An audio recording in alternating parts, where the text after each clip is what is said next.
hablar de control difuso, digamos, en nuestro ordenamiento jurídico. Entonces, creo que valdría la pena decir cuál es el estado actual, pero sobre todo de los retos, de las preguntas sin contestar y de las posibilidades que eso abre para no solo quienes tienen la labor de juzgar, sino sobre todo quienes van a participar en los procesos. En México, el momento clave para que se incorporara el control difuso de convencionalidad se da a partir del cumplimiento de la sentencia del caso Radilla Pacheco. El momento culminante es cuando la Suprema Corte de Justicia de la Nación debate en el Varios 912 cómo va a observar las obligaciones que le depara esta sentencia del caso Radilla. Y en específico acepta la figura del control difuso con ciertas definiciones, dos primordialmente. ¿Qué parámetro se va a utilizar para llevar a cabo ese control difuso y qué pasos se van a seguir?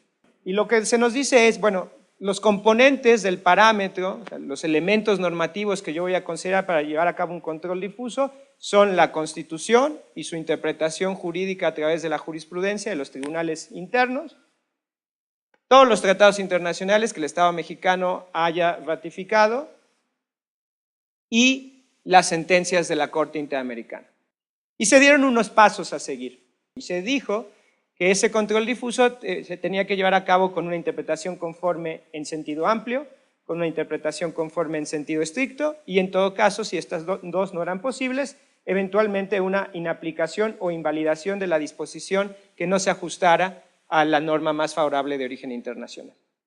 La diferencia entre interpretación conforme en sentido amplio y en sentido estricto es que en la interpretación conforme en sentido amplio se buscaba una armonización de los ordenamientos, tanto de origen interno como internacional, y en este sentido hay un puente de dos direcciones donde podía haber una influencia recíproca entre las disposiciones. Y en sentido estricto, solo ahí donde lo internacional resultaba lo más favorable, entonces se ajustaba para salvar la validez o la convencionalidad, si ustedes quieren, de la disposición de origen interno. Y hay una segunda resolución de la Suprema Corte, la contradicción de tesis 293-2011 del año pasado, resuelta hacia el 3 de septiembre, en donde se dan otros elementos y otros pasos. Permítanme compartirles por lo menos mi punto de vista de qué es lo que implica el control difuso aquí en México.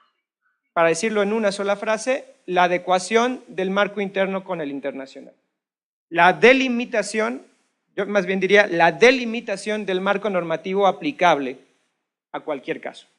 Y ahora, con la reforma constitucional de 2011 y la apertura al control difuso, todas las autoridades y todas las personas tienen la oportunidad de ir a todas las fuentes normativas de nuestro ordenamiento y de ahí poder precisar el derecho que se va a aplicar. Lo único que se está pidiendo es que se diga cuál es el derecho aplicable al caso concreto. Y esto es distinto a, una vez identificado el derecho aplicable al caso concreto, juzgar sobre las pretensiones encontradas que pudieran tener las distintas partes en los distintos procedimientos. El control difuso no resuelve esas posibles y eventuales oposiciones entre derechos de particulares. El control difuso lo único que define es el derecho aplicable para juzgar. Y a partir de las pretensiones encontradas, pues serán otros métodos como la ponderación o cualquier otro que se ocurra, los que llevarán a una solución. La contradicción 293 ha puesto nuevos elementos. Primer avance notorio es que todo precedente contencioso de la Corte Interamericana de Derechos Humanos hoy se entiende como vinculante. Pero hay un segundo avance que va con algo muy sencillo, pero de alto impacto. El tema de convencionalidad es un tema de constitucionalidad, porque finalmente una decisión jurisdiccional eventualmente pueda ser sometida a control de constitucionalidad a través de nuestro amparo, el amparo directo. La consecuencia es que, entendido como tema de legalidad, no habría la posibilidad para esta revisión en amparo directo.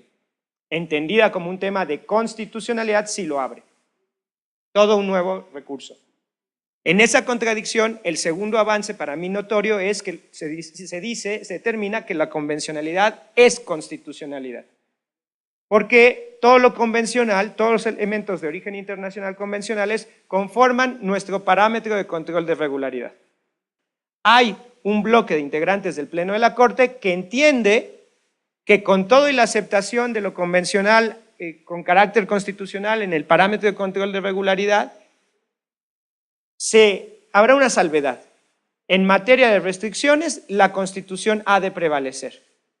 De ahí que voces muy críticas dijeran, se ha invertido el principio de pro persona y ahora lo que impera en México es el principio de restricción de los derechos humanos como norma última de resolución de los casos. Esa postura es una postura minoritaria, pero hay otro bloque de 6 integrantes del Pleno, están entendiendo que en todo caso las restricciones podrían prevalecer en los términos que indique la Constitución, incluido el principio de pro persona. Es decir, solo cuando se justifique que la restricción de los derechos es la medida extraordinaria más favorable para, en el caso concreto, proteger derechos de otra persona. Y si nos queremos tomar en serio el principio de pro persona, que más allá de principio hermenéutico es un mandato constitucional establecido en el párrafo 2 del artículo 1, es decir, toda autoridad tiene que velar por expandir la protección de los derechos humanos de las personas, si lo tomamos como mandato constitucional, entonces muchas de las interrogantes pueden ser resueltas. Así sea en la norma más reciente de soft law, con toda la polémica sobre su naturaleza, vinculante o no, si esa norma contiene el estándar más favorable para el caso concreto, debería de ser la norma aplicable. Pero sobre todo, bajo la guía del principio de pro persona, tendríamos que saber que en ciertos casos en donde no hay decisión, en donde acudimos al derecho internacional y no vemos respuesta, e incluso existe la posibilidad de dar un primer precedente a nivel mundial que reconozca el contenido de un derecho aplicable al caso concreto y contribuya al avance mundial de protección en la materia. Esto es muy demandante, porque nuestros esquemas mentales tienen que cambiar. El esquema mental era un esquema de repetición, y era un esquema mental encerrado en el marco legal. El control difuso de convencionalidad, que es de constitucionalidad, implica trascender el marco legal. Implica hacerse como primer pregunta, este marco normativo, esta regla procesal en este código nacional, este delito en mi código sustantivo local, ¿es constitucional? ¿Es convencional?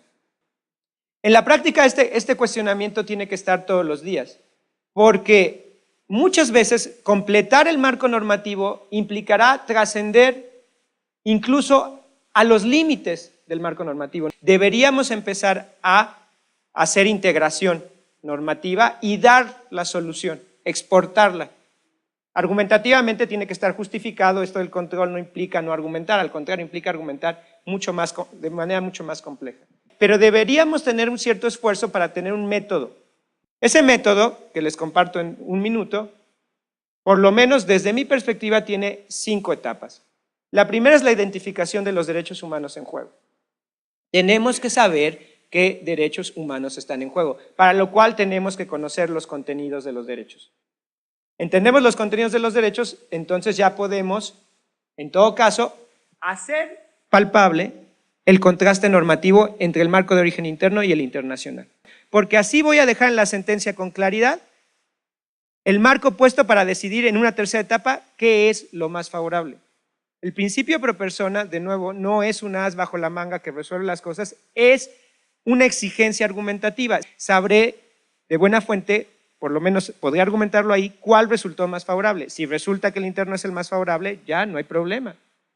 Si resulta que el internacional es el más favorable, entonces sí podemos pasar en una cuarta etapa a lo que dice la Corte que hagamos, que es estas interpretaciones conforme, en sentido amplio o en sentido estricto. Y en una quinta etapa, excepcionalmente, la inaplicación.